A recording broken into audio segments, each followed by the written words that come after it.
kakarpentero, meron po tayong ire-rebarnish na oval. Yan o, nara po yung kahoy nya.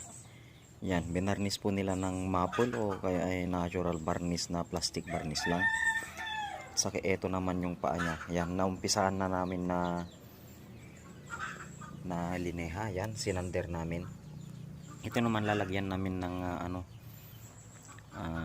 kukuskusan namin yan kasi makapal yung varnish nya. Okay, samahan nyo kami mga kakarpentero hanggang sa matapos.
Okay mga kakarpentero, ayan, nakiskisan na namin, lineha namin ng maigi para matanggal yung dati niyang varnish. Ready for varnish mga kakarpentero. Ayan na siya.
Hello mga kakarpentero.